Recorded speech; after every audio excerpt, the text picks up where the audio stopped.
Hear the waves cut through me, hypnotized by the sounds I'm breathing in. Hold tight, chemicals collide. Hold tight, hold tight, hold tight. Assalamualaikum warahmatullahi wabarakatuh. Perkenalkan, saya Diah Sri Wulandari, dosen tetap pada program studi Teknik Industri, Fakultas Teknik Universitas Islam Kalimantan Muhammad Arsad Al-Banjari, dengan bidang keahlian manajemen industri. Pada proses perkuliahan, saya mengampu beberapa mata kuliah, di antaranya pengembangan ekonomi, manajemen sumber daya manusia, dan manajemen proyek. Adapun video ini saya buat untuk memenuhi salah satu persyaratan sertifikasi dosen pada tahun 2025. Dalam pernyataan diri dosen unjuk kerja Tridharma Perguruan Tinggi atau yang disingkat PDD UKTPT di bidang pengajaran. Saya akan memulai untuk menjelaskan salah satu mata kuliah yang saya ampu, yaitu manajemen proyek. Mata kuliah manajemen proyek ini memiliki 2 bobot SKS dan merupakan mata kuliah wajib di semester genap bagi mahasiswa program studi teknik industri. Mata kuliah ini bukan hanya tentang teori, tetapi tentang membekali mahasiswa dengan prinsip, proses, dan teknik untuk merencanakan, melaksanakan, dan menyelesaikan proyek secara efektif dan efisien. Mata kuliah ini mengkaji konsep paling dasar seperti definisi dan siklus hidup proyek hingga mendalami tahap perencanaan secara detail, mulai dari penentuan ruang lingkup, jadwal, hingga alokasi sumber daya. Metode pembelajaran mengadopsi kerangka delivery, interaction, dan assessment. Setiap aktivitas di kelas, baik yang saya sampaikan maupun yang berpusat pada mahasiswa, memiliki tujuan yang jelas untuk mencapai hasil pembelajaran. Berikut komponen delivery atau penyampaian yang saya lakukan di kelas untuk melakukan perkuliahan secara tatap muka, luring atau sinkronus sebanyak 16 kali pertemuan, termasuk UTS dan UAS. Kemudian ceramah, presentasi interaktif, penyampaian materi, studi kasus, analisis kasus proyek, kemudian project based learning, mahasiswa mengerjakan sebuah proyek dalam kelompok sepanjang semester. Kemudian interaksi, bentuknya diskusi kelas, tanya jawab dilakukan di setiap sesi perkuliahan untuk merangsang pemikiran kritis. Kemudian kerja kelompok, mahasiswa berkolaborasi dalam merencanakan dan merancang dokumen proyek. Kemudian sesi konsultasi dan mentoring, bimbingan intensif dari dosen untuk pengerjaan tugas besar atau proyek kelompok, presentasi kelompok, dan sesi umpan balik. Setiap kelompok mempresentasikan hasil kerjanya dan menerima masukan dari dosen serta kelompok lain. Terakhir adalah assessment, penilaian dengan metode penilaian informatif, partisipasi aktif di kelas, dan tugas-tugas kecil. Kemudian penilaian sumatif, tugas besar, tugas proyek kelompok, pembuatan dokumen proyek yang komprehensif, kemudian ujian tengah semester, dan ujian akhir semester. Terakhir adalah peer assessment, penilaian antar anggota kelompok untuk mengukur kontribusi dan tanggung jawab individu. Mata kuliah ini dirancang secara strategis untuk mendukung beberapa capaian pembelajaran pada program studi teknik industri. Artinya, apa yang dipelajari di mata kuliah ini akan membentuk kompetensi inti sebagai seorang sarjana teknik. Melalui mata kuliah ini, mahasiswa akan diasah untuk menguasai prinsip-prinsip rekayasa yang diperlukan untuk analisis dan perancangan sistem terintegrasi, mampu merancang dan memperbaiki sistem integrasi yang kompleks dan melibatkan manusia, material, dan peralatan, mampu menerapkan pemikiran yang logis, kritis, dan inovatif dalam menyelesaikan masalah, mampu mengambil keputusan yang tepat berdasarkan analisis informasi dan data, dan tidak kalah penting adalah menunjukkan sikap bertanggung jawab atas pekerjaan baik secara mandiri maupun dalam tim. Adapun capaian pembelajaran pada mata kuliah ini adalah mahasiswa diharapkan mampu memahami konsep dasar manajemen proyek, merencanakan proyek secara efektif dari tujuan hingga sumber daya, melakukan penilaian kelayakan proyek, sebuah proyek krusial untuk memastikan semua ide proyek layak dieksekusi dari berbagai aspek seperti ekonomi dan teknis, mengkoordinasikan dan membangun tim proyek yang solid, mengendalikan pelaksanaan proyek agar tetap sesuai jalur, mengelola biaya proyek agar tidak melebihi anggaran, mengelola komunikasi antar semua pemangku kepentingan, mengidentifikasi dan mengelola risiko yang mungkin muncul. Terakhir adalah mengelola kontrak dan pengadaan dengan pihak eksternal. Untuk mencapai itu semua, mahasiswa akan diberi materi-materi berikut, yaitu pengantar menu proyek, perencanaan proyek, penilaian kelayakan proyek, pengorganisasian tim proyek, manajemen pengendalian proyek, manajemen biaya, komunikasi dan risiko proyek, manajemen kontrak dan pengadaan. Adapun komponen penilaian pada perkuliahan ini adalah partisipasi dan keaktifan kelas 10%, tugas individu dan kelompok 20%, ujian tengah semester 30% dan ujian akhir semester 40%.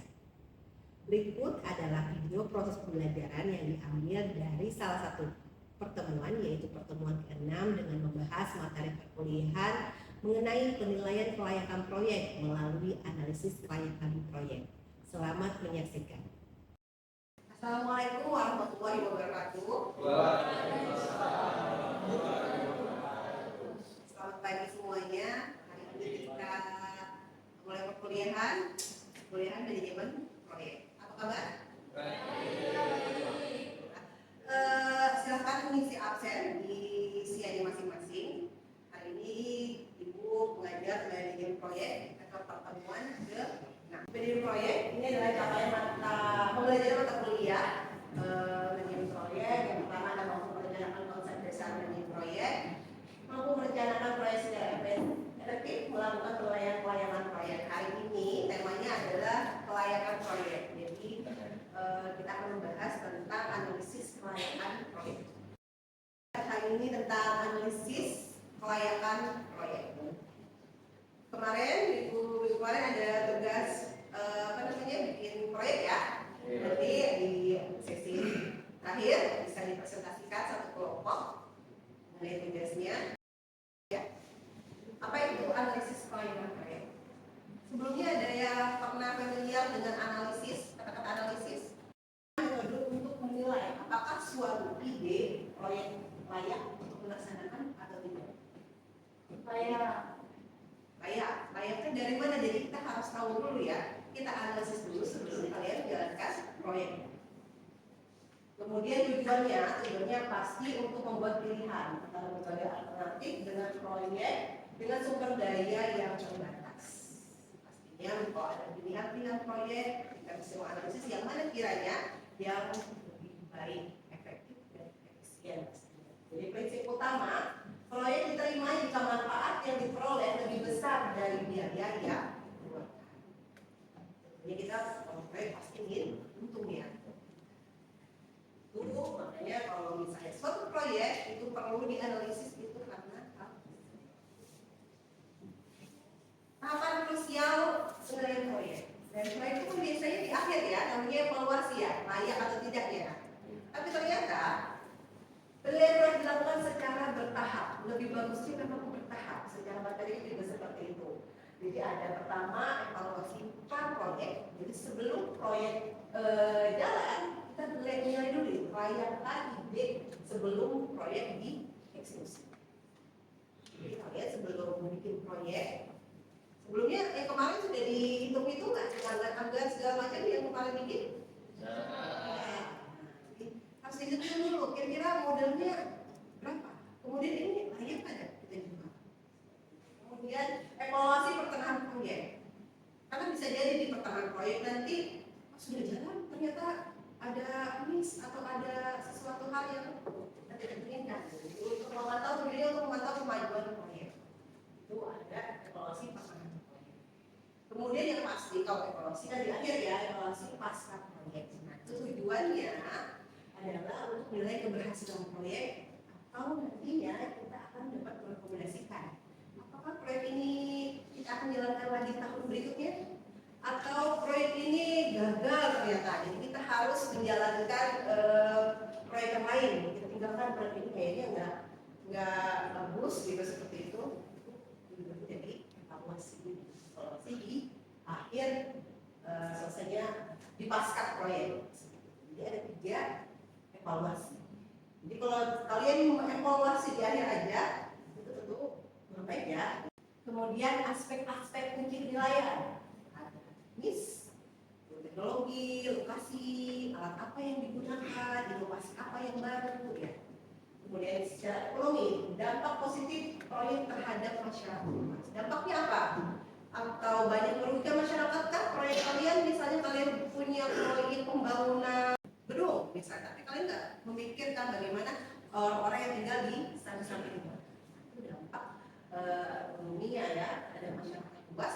Apakah yang digusur pedagang-pedagang kaki lima misalnya bikin proyek pasar ya, market apa segala macam dan kaki lima bagaimana gitu.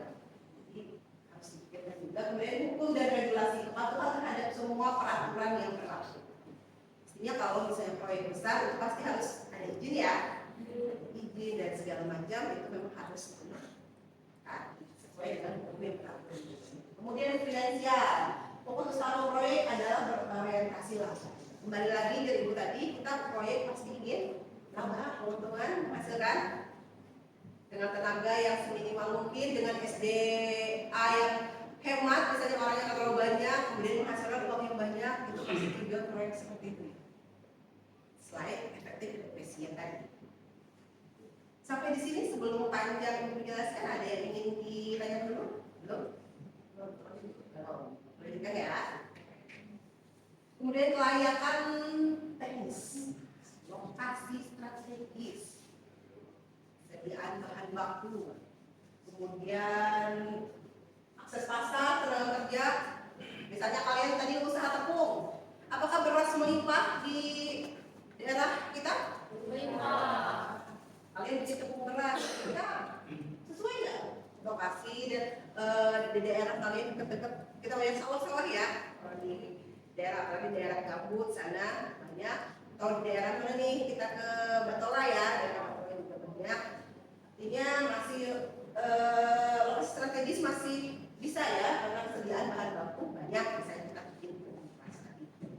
Daerah mana daerahnya maju, kemudian ekonominya berkembang, banyak warung-warung misalnya, atau banyak pengusaha datang dan segala macam, itu dampak sosialnya banyak ya. Jadi kita di dalam kerja, banyak kerja ya, misalnya kalian punya proyek besar, kemudian bayar publik, kayaknya pendapatan masyarakat. Kemudian biaya sosial, biaya yang timbul akibat proyek termasuk opportunity cost seperti hilangnya lahan produktif.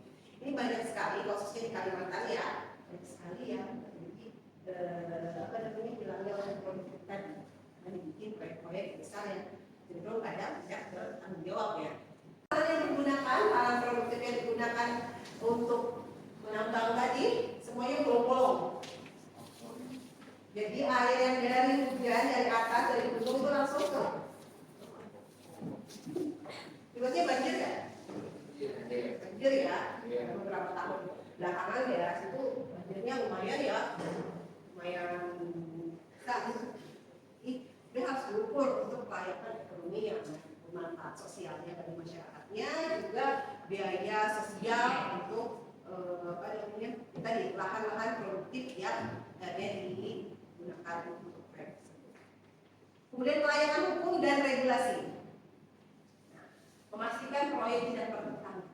Jadi suatu proyek itu dari tadi harus punya ketentuan hukum ya.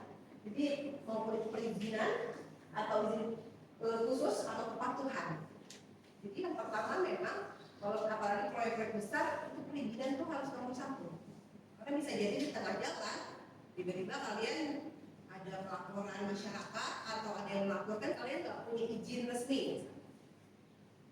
Karena proyek berjalan kalian harus berurusan dengan kepolisian misalnya seperti itu. Misalnya tidak bagus ya untuk jalankan proyek, sehingga penting sekali untuk pertama yang kalian urus adalah perizinan. Proyeknya besar ya, besar kecil pun sama ya, untuk meminimalisirkan kemungkinan yang atau resiko-resiko yang akan terjadi pada saat berjalannya proyek. Bisa dipahami ya sampai sini? Finansial. Kita juga pernah, Ibu juga pernah mengisi ekonomi teknik. Kalian juga belajar ekonomi teknik. Ini juga sangat berkaitan dengan kelayakan finansial ini. Fokus analisisnya adalah biaya investasi, modal kerja, penerimaan atau pendapatan. Kalau penerimaan itu pendapatan selama umur proyek. Jadi analisis arus kas sangat penting untuk memproyeksikan keuntungan di masa depan. Selain yang disebut tadi ini, salah satu juga menilai dari keuangan kita. Sehat tidaknya suatu proyek dinilai dari kesehatan finansial. Jadi kalau dilihat kata finansial ini ada taktis misalnya seperti itu, dinilai kan, dilihat ternyata Bu tahun ini laba keuntungan nggak seberapa, sedangkan nilai proyek kami sekian berapa persen. 5 tahun selama proyek 5 tahun kami harus menguntungkan 10% sesuai dengan yang disepakati di awal proyek misalnya. Tapi ternyata berjalannya waktu finansial kalian tuh terus naik. Nah itu bisa nanti menjadi pertimbangan ya kita ingin melanjutkan analisis yang layak atau enggak jalannya seperti itu. Kemudian alat analisis finansial ya, ada berapa metode kuantitatif untuk menilai pelayanan finansial. Dan NPV, expression value, payback period juga ada. Ini sudah ada juga kemarin ada untuk ekonomi teknik juga sudah ibu kasih tugas kemarin ya untuk menghitung perhitungan seperti ini untuk analisis finansial. Kemudian manfaat penilaian kelayakan. Kemudian manfaatnya apa aja nih kalau kita nilai layak atau tidaknya, kita tentukan saja manfaatnya apa aja. Bisa dibaca satu mungkin. Memberi gambaran jelas untuk mengambil keputusan yang tepat. Itu keputusan lebih baik. Lalu membantu mendelegasikan tugas aplikatif yaitu optimalisasi. Lalu memberi pemahaman biaya real dan membantu mengatur pengelolaan yang keamanan dan kendali. Dan terakhir kita melakukan kebiasaan yang baik dari proyek itu. Nah itu manfaat pelayanan. Jadi pelayanan nilai kelayakan ya ini harus memang penting nih untuk kedepannya kita bisa mengatur keputusan yang lebih baik. Kira-kira bagaimana nih? Kita tetap ambil proyek ini tapi dengan ABCD, nah bisa dilihat.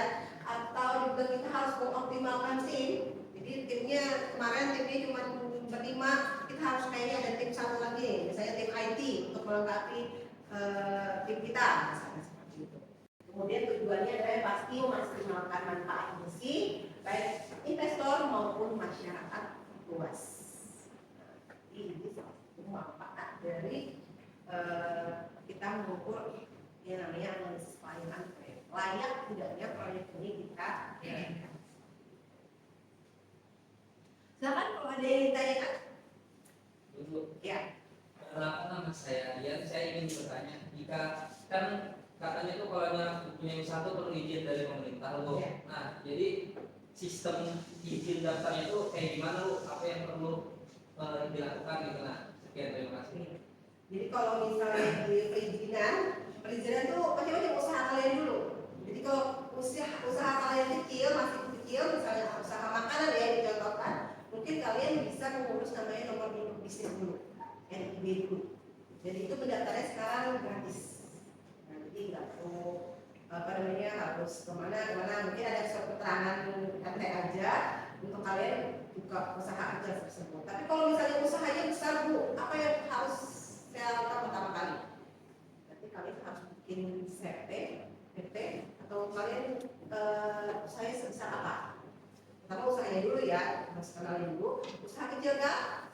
UMKM kah? Atau langsung usaha proyek besar kah? Kalau proyek besar, untuk CP atau PT kalian harus ke notaris, karena disahkan oleh notaris.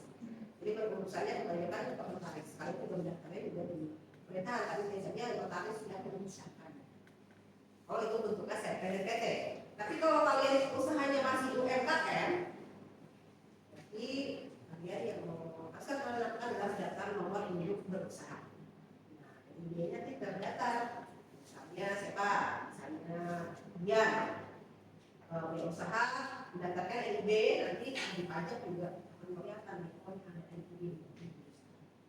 Ketika kalian memutuskan punya usaha, berarti adalah memang paling dividen tadi ya, sama saya juga siap kalau kita di pemerintahan ini ada pajak kan juga, ini kan usaha ya, memang harus bayar pajak. Jadi hukum dan regulasinya itu seperti itu, jadi harus memang ada. Jadi ketika nanti misalnya rame, kamu jualan misalnya rame, tiba-tiba ada yang datang, kamu bisa ditutup kalau saya sudah punya nomor induk beras. Ini ada sudah izin. Ya, yang orang itu kadang setelah NIB kalau misalnya produk makanan ya, biasanya kalau selain NIB itu bisa PIRT atau BPOM kalau bisnisnya obat-obatan ya, BPOM atau langsung juga halal. Sekarang seperti ini juga NIB, kemudian BPOM atau PIRT dan yang ada halal. Dan semua sekarang produk-produk itu halal, bahkan sampai air pun harus sertifikasi halal. Makanya ada hubungan dan sebagainya. Ada yang lagi ditanyakan? Ya. Ya. Jadi kan dijelaskan apabila ini suatu proyek itu atau usaha kita yang telah kita jalankan ini itu berjalan nih sampai sulit tengah-tengah, lalu ternyata menunjukkan indikasi ketidaklayakan dan kita baru menyadari hal itu waktu usaha ini sudah ada di tengah perjalanan karena proyek ini tidak sebanding dengan sumber daya yang telah kita keluarkan. Terus lalu strategi apa yang paling tepat untuk kita ambil guna meminimalisasikan risiko dan kerugian secara profesional? Terima kasih. Jadi sudah jalan usaha, ya sudah jalan ya, sudah hampir setengah. Sedangkan yang ibu bilang tadi pasti ada penalti ya, ketika kita mau kita, ternyata usahanya nggak bagus bu, ternyata sudah di tengah-tengahnya usahanya nggak bagus, sedangkan kita sudah sepakati proyek tersebut sampai akhir proyek ya selesai. Bagaimana ya? Jadi yang pertama adalah adalah penyesuaian, evaluasi yang namanya yang dijelaskan tadi, evaluasi apa? Ini ya, nah bisa kita lakukan nih evaluasi pertengahan proyek. Di pertengahan kita evaluasi tadi kan ternyata nggak sesuai, apa yang kita lakukan? Penyesuaian. Misalnya masalahnya ada sumber daya manusia kita nggak sesuai, kita keluarkan dan mungkin ada sesuatu hal yang perlu kita analisis. Kita pasal teknik. Sama kalian yang menganalisis tadi. Lihat dulu apa yang faktor yang membuat proyek kita ini setengah jalan ini tidak layak untuk diteruskan. Begini, ketika kita maju, kami teruskan, pasti kalian bakal rugi ya. Kalau nggak diteruskan juga bakal rugi juga. Ya kan, kalau proyek begitu. Jadi kalau misalnya sudah setengah jalan, diteruskan rugi, nggak diteruskan. Jadi solusinya gimana? Solusinya kita mengevaluasi tadi. Bisa jadi tadi sumber daya manusianya bu atau apa? Apalagi zaman sekarang ya teknologi nomor 1 gitu. Jadi bisa nambah sumber daya manusianya kah yang kurang? Atau dalam proyek itu ada sesuatu mesin kah atau apa yang kurang? Jadi penting sekali makanya itu tadi ada yang namanya ini tadi. Kita perlu sekali untuk melihat aspek teknisnya, ekonominya, hukum dan finance. Itu aspeknya tadi. Jadi yang kita perbaiki itu setelah setengah jalan proyek tadi, akhirnya kita merasa itu nggak layak, kita analisis, kemudian kita lihat dari aspek teknisnya dulu. Apakah alatkah atau sumber daya manusianya kah? Kita lihat ya. Kalau memang seperti itu, mari kita sesuaikan. Kemudian apakah aspek ekonomi, ya, uang kita tidak mencukupi atau bagaimana, finansial atau keuangan kita tidak bagus, atau hukumnya tadi atau perizinan yang membuat kita terhambat. Jadi kita cari dulu hambatannya apa, kita analisis dulu di berbagai aspek teknis, ekonomi, hukum dan finansial, 4 aspek itu kita lihat. Kalau semuanya jalannya semuanya bagus-bagus aja, nggak mungkin, pasti ada trouble ya. Kalau proyek itu setengah jalan itu nggak jalan dengan maksimal atau tadi merugi sebetulnya tidak layak, bolehkah dilanjutkan? bagusnya itu memang harus dilanjutkan, tapi kita cari. Tadi SDM-nya mungkin kurang IT gitu Kak, rekrut satu SDM ya bisa IT atau ahli IT. Mungkin dari segi dari ekonominya mungkin ada bahan baku yang mungkin harusnya kita dapat harga lebih murah misalnya. Kita cari bahan baku mana yang kira-kira harganya lebih murah, kita sesuaikan. Jadi itu yang harus kita lakukan ya. Ketika proyek tidak berjalan sesuai dengan yang kita rencanakan di tengah-tengah proyek, kita sesuaikan, kita analisis, kita lihat dari 4 aspek, kemudian kita sesuaikan. Namanya kira-kira sesuai dengan paling tidak meminimalkan ya resiko kemudian. Karena tadi proyek pasti orientasinya adalah laba. Ya, kalau misalnya terjadi hal yang tadi kita semaksimal mungkin mengusahakan mengupayakan agar proyek tetap selesai dan meminimalkan yang namanya kerugian. Ini kerugian kecil yang mana kira-kira? Paham sampai sini? Ada yang ditanyakan selanjutnya? Khas Kalimantan yang memiliki aroma dan kualitas unggul dan di sini masih jarang dimanfaatkan sebagai tepung. Padahal punya nilai jual tinggi, pembuatan tepung dari beras anjir bisa mendukung UMKM dan produk lokal. Dikemas dalam standing pouch, kemudian tepung jadi lebih awet dan siap jual. Terus untuk saran dan catatan, jadi saran kami, tepung kami ini disimpan di tempat yang kering dan sejuk. Kemudian daya tahan 3-6 bulan tergantung tempat penyimpanannya. Kemudian perlu diuji mutu dan izin edar untuk komersialisasi.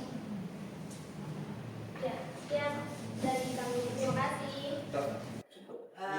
Terima kasih. Hari ini perkuliahan alhamdulillah berjalan dengan lancar.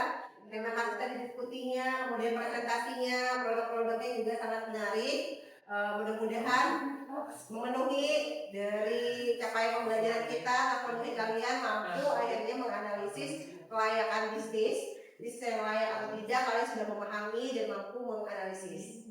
Harapannya bisa bertemu kembali di mata kuliah selanjutnya. Dan juga untuk mata kuliah ini menutup dengan ucapan alhamdulillah, terima kasih semuanya. Mudah-mudahan kita selalu sehat sampai akhir lulus nanti. Amin.